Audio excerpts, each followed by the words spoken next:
Bienvenidos a un nuevo espacio de Antioquia Debate, esta vez con el diputado Juan Felipe Vélez del partido Creemos y con el diputado Manuel María García del Pacto Histórico. Vamos a hablar de la regla fiscal. La regla fiscal es ese marco legal que desde el 2011 garantiza la sostenibilidad de las finanzas públicas del país. Hay quienes dicen que es para mantener el equilibrio macroeconómico del país, pero también hay quienes dicen que una regla tan rígida puede limitar la capacidad del gobierno.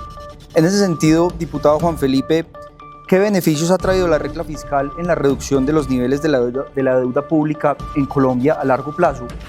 Yo creo que no podemos entender la regla fiscal solamente como el hecho de reducir la deuda pública o buscar los niveles de endeudamiento de la deuda pública. Yo creo que es simplemente un marco en el que nos podemos referenciar para todo tema de inversión, para todo tema de endeudamiento en el país. Digamos que desde el 2012 se ha aumentado la deuda pública en Colombia y uno diría, pues no se han cumplido los objetivos de la regla fiscal, pero siempre ha habido un ancla que es el 55% del Producto Interno Bruto y digamos que lo importante es no superar esa ancla que es digamos que ese nivel prudente que tiene de deuda el país. Entonces yo creo que es importante no solo entender que es para mantener el nivel de la deuda, sino también como para establecer un marco en el que se pueden ejecutar todas las políticas públicas del país. Diputado Manuel, ¿alguna réplica frente a esa respuesta? Bueno, pues consideramos justamente, y qué bueno que lo sepa el pueblo antioqueño, que justamente fue el expresidente Iván Duque el papá de la deuda, el papá que llevó a este país prácticamente un 65% del Producto Interno Bruto de sobreendeudamiento, y ha sido el gobierno del cambio, el gobierno de Gustavo Petro, que ha tenido que lidiar y paliar este mal manejo macroeconómico del país que ha llevado a tomar medidas contundentes económicas. Ejemplo, hablar de la ampliación del horizonte del marco fiscal del país para poder invertir en sectores sociales, donde cómo no advertir, por ejemplo, que nos hundieron la reforma tributaria. ¿Cómo no decir que el Banco de la República se ha negado el manejo de política económica? Hay dos maneras de dinamizar la economía: la reducción de las tasas de interés, pero también la inversión en obra pública, y pues esto no está sucediendo y al presidente no lo han dejado gobernar. Diputado Manuel, pero entonces, en ese sentido, la regla fiscal podría estar frenando la inversión pública en sectores como salud, como infraestructura, como educación. Es que al hundirse la reforma tributaria, pues claro que el gobierno tiene serios líos fiscales, y al tener serios líos fiscales, bien lo decía el diputado Vélez, pues es una herramienta no solamente para controlar el endeudamiento, sino que en momentos complejos de situación económica, ejemplo como lo hizo el gobierno de Iván Duque, poder tomar escapes fiscales, ampliar el horizonte fiscal en el marco fiscal y decir aquí necesito invertir social, que es lo que no está sucediendo por las afugias financieras del país. Diputado Juan Felipe, réplica.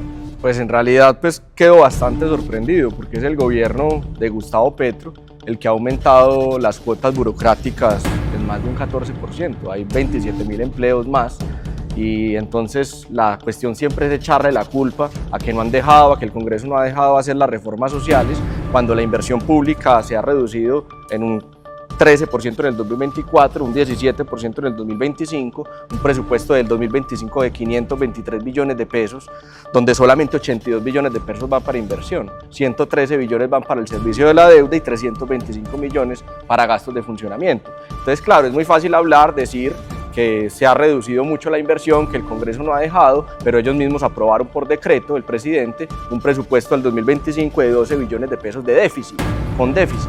Entonces, claro, dicen que tienen que hacer todo el tema pues, de la inversión pública, pero en realidad lo único que están haciendo es aumentar el tamaño del Estado.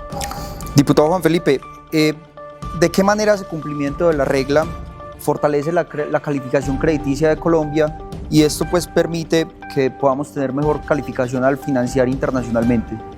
Pues a ver, inmediatamente rompe la regla fiscal, incluso con un concepto negativo no vinculante del CARF. Moody's, una de las calificadoras más grandes, digamos que califica en una peor medida al gobierno nacional. Esto se traduce en temas de inversión pública, inversión privada, inversión extranjera.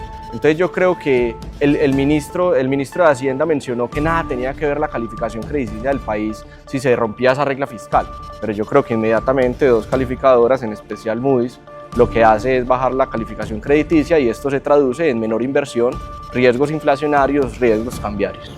Diputado Manuel, ¿alguna réplica? Total, Juan Felipe, diputado, qué curioso, como es Gustavo Petro ahí sí existen observaciones de parte de las calificadoras y el mal manejo de la regla fiscal, pero cuando la rompió Iván Duque en la pandemia, cuando la rompió Juan Manuel Santos, cuando la rompió Álvaro Uribe Vélez y sigue lista, porque es que es una herramienta en un gobierno de izquierda o derecha, de centro, que le permite al gobernante hacer ajustes en la medida que la economía fluctúa. Ejemplo, hoy estamos en uno de los mejores momentos económicos del país y esto no se dice. Hablemos de una inflación decreciente del 5%, hablemos de un crecimiento económico del 3%, hablemos de un aumento de los salarios, del salario mínimo en un 35% en 3 años consecutivos, hablemos de un dólar de 4.000 pesos, hoy pues son cifras récord y demuestra que el gobierno del cambio ha manejado bien las finanzas. Y ni qué decir que llegamos a los BRICS, vamos por buen camino, diputado. Diputado Manuel, pero entonces, ¿usted cree que es sano para un país mantener una regla fiscal tan estricta con altos niveles de informalidad y desigualdad económica en todos los sentidos? Pues hombre, lo ideal es que se mantenga el equilibrio. La regla fiscal sine qua non es importante, es necesaria, pero no puede ser una camisa de fuerza para cualquier gobierno, donde se necesita ajustarla en la medida que la economía tambalea o se fortalece. Hoy estamos viviendo una crisis económica, no es un secreto de todas estas variables macroeconómicas, microeconómicas que está viviendo el país. El presidente de la República está manejando bien la economía y yo creo que esta es una de las grandes frustraciones de la derecha. Decían que con Petro el dólar a 15.000, hoy repunta el turismo, repunta el crecimiento económico, el agro está reverdeciendo y ha sido en el gobierno del cambio. Diputado Juan Felipe, réplica. Sí, es que en verdad no sé en qué país estamos, entonces, porque yo veo que las finanzas no se están manejando bien. Uno no aprueba un presupuesto al 2025 con un déficit de entrada, digamos que chantajeando casi que el Congreso diciendo que si no aprueba una reforma tributaria entonces el país va a entrar en un déficit fiscal, que de hecho ya lo está. Esta regla fiscal para mí es demasiado importante y no puede ser una camisa de fuerza, es que simplemente es lógica. El diputado Manuel hace poco manifestó que estuvo en el corregimiento de Altavista en Mano de Dios. La regla fiscal o romper la regla fiscal en un país como Colombia simplemente ponga un camión bajando desde Altavista al centro del Valle de Aburrá y quítele los frenos. Inmediatamente, eventualmente se va a chocar, eventualmente va a tener un gran accidente y eventualmente se va a volver un caos todo. Esa regla fiscal es eso. La plata de la casa. Usted tiene un límite de gastos, si usted se acerca al límite de ingresos, que usted tiene, pues obviamente va a colapsar el tema de la economía de su hogar. Entonces esa es como la cuestión, y aparte estamos diciendo que el gobierno de Iván Duque la rompió, y es que había una emergencia, no solamente en Colombia, sino en el mundo. Cientos de miles, millones de personas murieron por la pandemia, por eso se rompió la regla fiscal. Yo la única emergencia que veo acá en Colombia se llama Gustavo Petro. Bueno, en este momento pasamos un espacio para que cada diputado le haga una pregunta incómoda al otro diputado. Entonces, como ya empezamos con Juan Felipe, vamos a seguir en este momento con una pregunta de parte del diputado Manuel y apenas responda, cambiamos. En relación al tema que estamos, o abierta, o completamente abierta. Bueno, muy bien, pues, ¿qué opinas? Lo decía ahora con datos, de que al análisis económico más riguroso, incluso dicho por el Banco de la República, las finanzas del Estado se están manejando bien. ¿Y por qué no ha querido el Banco de la República bajar las tasas de interés si todos los indicadores muestran que Gustavo Petro, presidente, está manejando bien la economía de Colombia? ¿Qué es lo que pasa? ¿Por qué es de izquierda? Pues de hecho yo creo que juzgar la independencia y la credibilidad del Banco de la República, yo creo que para mí ya de entrada está mal. Si alguna institución en Colombia ha sido respetable y ha sido independiente y ha pensado en las políticas macroeconómicas y microeconómicas de la institucionalidad colombiana, es el Banco de la República. Entonces ya de cierta manera ponerlo en duda a mí me parece completamente perverso. El Banco de la República con todos los expresidentes ha sido una institución completamente seria y el Banco de la República ha bajado las tasas de interés. No es cierto que no se hayan bajado las tasas de interés, incluso progresivamente se han ido disminuyendo. A mí no me parece que la economía del país esté en el mejor momento, yo creo que también es una coyuntura mundial, ¿cierto? Hay un tema, pues si vamos a hablar de los ingresos de Ecopetrol y vamos a hablar de la fortaleza de Ecopetrol, yo sé que tiene que ver mucho con las situaciones internas, pero también con las situaciones externas.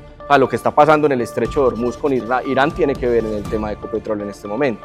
Simplemente yo creo que juzgar, tan siquiera poner en tela de juicio la independencia del Banco de la República me parece ya una falta de respeto. Diputado Juan Felipe, ahora una pregunta para su colega Manuel. Claro que sí, diputado. Usted ha sido muy enfático en el cumplimiento de los municipios de la Ley 617, ¿cierto? del tema del techo fiscal que tienen los municipios del departamento de Antioquia, vemos como en Antioquia esto realmente es grave y usted ha sido muy enfático en eso. Hay una ley, la ley 358 de 1997, esa ley que se llama el semáforo fiscal, que clasifica a los municipios en verde, amarillo, rojo, según el indicador de sostenimiento de la deuda y el indicador de la capacidad de pago. Y es esa manera en que los municipios le piden prestado plata para inversión al gobierno nacional y el gobierno nacional los clasifica. ¿Usted qué le diría a los gobernadores y a los alcaldes que hoy les prestan con altas tasas de interés el gobierno nacional por tema de la situación fiscal de cada uno de los municipios? Bueno, pues primero, claro que hemos sido enfáticos en que haya un buen manejo fiscal y tengo para decirle al departamento de Antioquia con alegría que justamente esas exigencias de esta corporación y de la Contraloría Departamental de 17 solamente quedan 2, Turbo y Carolina del Príncipe, entonces es importante. Pero si eso lo queremos soslayar o aunar al manejo de la regla fiscal nacional frente al manejo departamental, yo creo que las diferencias son grandes, son protuberantes. Y hoy, pues sin duda alguna, es importante que se maneje ajustada y en equilibrio las necesidades fiscales y financieras de los departamentos, pero también de la nación. Insisto, es importante la regla fiscal, es importante en la medida que haya un equilibrio, pero tampoco puede ser una camisa de fuerza para ningún gobierno para tomar decisiones en materia de crisis como la que está viviendo este país, cuando el 90% de los ingresos ya están con una destinación específica y solamente tiene un 10% de margen para invertir en lo social. Y con el hundimiento de la reforma tributaria, pues ¿con qué vamos a trabajar? Pero diputado, no me respondió. ¿Qué le diría a los alcaldes? ¿Cuál sería su recomendación a los alcaldes que hoy les prestan con altas tasas de interés o no les prestan por su capacidad de pago? Que no vayan a seguir los pasos de Iván Duque a tomar créditos del Fondo Monetario Internacional que claven la economía del país, pues que no vayan a hacer lo mismo los alcaldes y los gobernadores. No pueden saltarse por favor, la presidencia. Mantengamos un poco el orden. La respuesta concreta, diputado. Yo la estoy dando, estoy haciendo un símil. No, pero entonces si él no responde, yo respondo. Es mi forma de responder. Hay que decirle a los alcaldes que gasten menos. Hay que decirle a los alcaldes que utilicen sus recursos para inversión. Eso mismo hay que decirle al gobierno nacional. Gaste menos y va a tener más plata para inversión, menos plata al servicio de la deuda y menos plata para gastos de He hablado de equilibrio, entonces coincidimos. Bien. O sea que ese es el mensaje final para los antioqueños, un equilibrio en las finanzas del manejo de sus municipios y del departamento. Al diputado Juan Felipe, al diputado Manuel, muchísimas gracias y los esperamos en un próximo Antioquia Debate.